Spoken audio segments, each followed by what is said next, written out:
7월 30일 수요일 말씀으로 시작하는 아침입니다. 기도하시겠습니다. 오늘도 주님께서 허락하신 주님의 귀한 날입니다. 우리가 비록 연단이 있고 어려운 상황이 있다 할지라도 정말 주님을 사랑하고 의지하는 정말 주님 우선순위로 되는 모든 시간을 기억하여 주시옵소서. 우리의 인생 가운데 우리의 여정 가운데 동행하시고 함께 하심에 감사드렸고 예수님의 이름으로 기도드립니다. 아멘.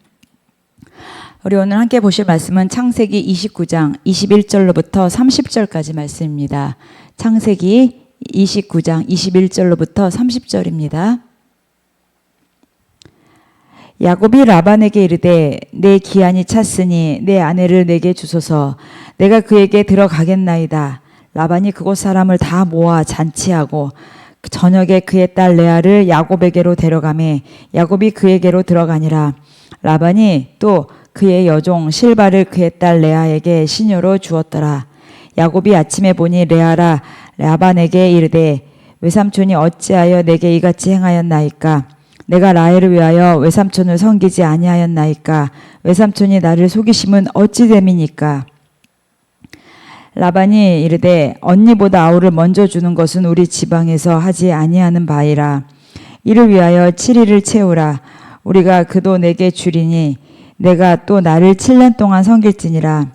야곱이 그대로 하여 그 7일을 채우매 라반이 딸 라헬도 그에게 아내로 주고 라반이 또 그의 여종 비라를 그의 딸 라헬에게 주어 시녀가 되게 하매 야곱이 또한 라헬에게로 들어갔고 그가 레아보다 라헬을 더 사랑하여 다시 7년 동안 라반을 섬겼더라. 아멘. 오늘 제목은 연단의 시간은 성장할 수 있는 기회다라는 말씀으로 같이 보시겠습니다. 그동안 이제 야곱이 형 에서를 속이고 장자권을 취하기 위하여 고군분투하고 달려왔습니다. 그러나 형 에서가 가만두지 않겠다, 죽이겠다, 진짜 없애버리겠다라는 그 두려움에 그 외삼촌 집으로 이제 도망쳐 왔습니다. 그리고 그 처음에 도착해서 라헬을 봤을 때 하나님이 주신 내 배필이다 알아차렸습니다. 저 여인이 그 우물가에서 저 여인이 나의 아내라는 것을 알았습니다. 이삭도 어땠습니까? 그 종이 가서 리브가를 봤을 때 리브가가 이렇게 하면은 하나님의 허락하신 여자다라고 종이 알아차렸던 것처럼 야곱도 자기의 아내를 알아차렸습니다. 흔히 이 말씀을 보면서 그 이제 삼촌 라반이 그 이제 라헬과 결혼하기 위하여 야곱이 원한다고 하는 것을 알고서 7년을 일하면은 네가 원하는 그 라헬을 아내로 주겠다고 하지만 7년째 되는 날 술을 먹여서 그 막상 한 방에 들어갈 때는 누구를 넣습니까? 레아를 넣습니다. 두 딸이 있었죠. 그 중에 라반이 아닌 그의 언니, 아니 라헬이 아닌 언니 레아를 넣습니다. 거기에 이제 막 분해가지고 아침에 눈을 뜨고 알게 되고서 막 했을 때 결국 7년을 더 일하게 되고 이제 라헬하고도 결혼하게 됩니다. 우리는 이 말씀을 보면서 흔히들 하나님께서 야곱이 형을 속이고 그랬기 때문에 인과응보다 또 그렇게 형을 속였었던 거에 어떻게 보면은 경험하면서 이제 그런 약간 보복식으로 이 말씀을 보는데요. 우리는 이 말씀을 좀 그렇게 안 봤으면 좋겠습니다. 오늘 이 말씀을 보면서 야곱 대단하지 않습니까? 뱃속에서부터 태중에서부터 형의 발꿈치를 붙잡고 나왔습니다.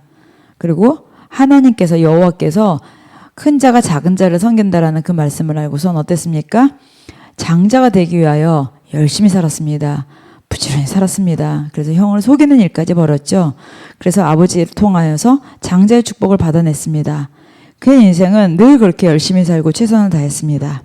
삼촌네 집에 와서도 어떻게 보면 속임을 당했다고 볼 수 있겠지만 중요한 건 우리가 포인트를 보는 것은 하나님의 관점에서 봤을 때 그는 하나님이 이 사람이다, 하나님이 이거다 하면은 절대 포기하지 않는 거였습니다. 라헬을 아래 차렸기 때문에 라헬을 포기하지 않았습니다. 7년을 일할 때 어땠습니까? 라헬을 생각하면서 하나도 힘들지 않았습니다. 그랬는데 7년 후에 그 언니 레아를 아내로 맞았을 때 다시 7년을 또 섬겼습니다. 우리는 그 사람이 속고 속이는 과정에서 고생만 한 연단으로만 볼 수가 있겠지만 그렇지 않습니다. 하나님께서는 이 야곱을 통하여서 이 정도의 열정과 사명과 신뢰가 있는 그런 야곱이라면 쓰시지 않겠습니까? 포기하지 않는 야곱이었습니다. 왜냐면은요, 베델에서 하나님의 약속을 다 받아가지고 왔을 때 라헬을 만난 거예요.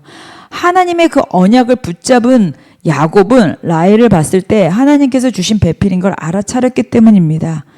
그래서 그가 7년이냐 14년이냐가 중요한 게 아니라 하나님의 뜻을 거스르지 않았다는 거죠.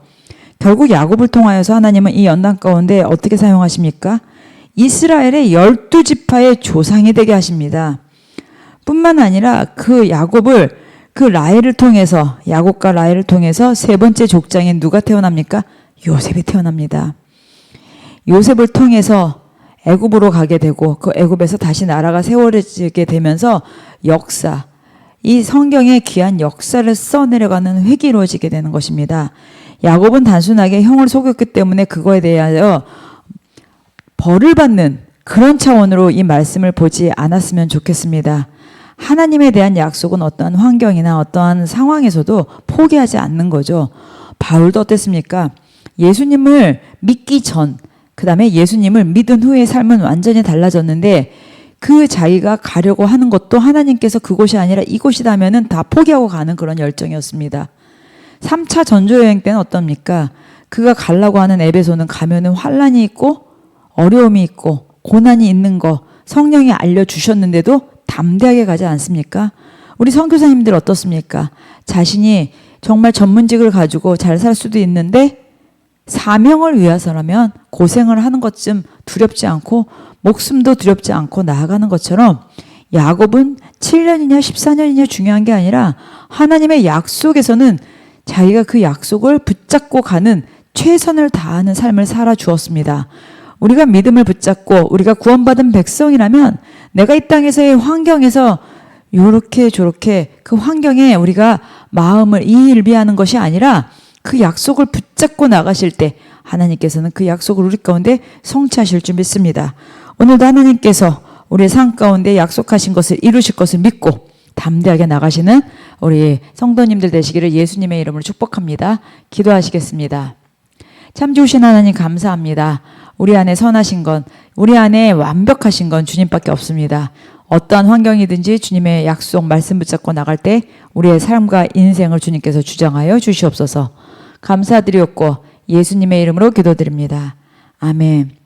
하나님은 선하십니다. 하나님은 우리에게 나쁘게 하시는 것이 없습니다.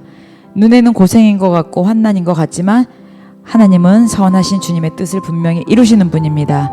주님의 선하신 약속 붙잡고 오늘도 승리하시는 여러분들 되시기를 예수님의 이름으로 축복합니다. 기도하시겠습니다.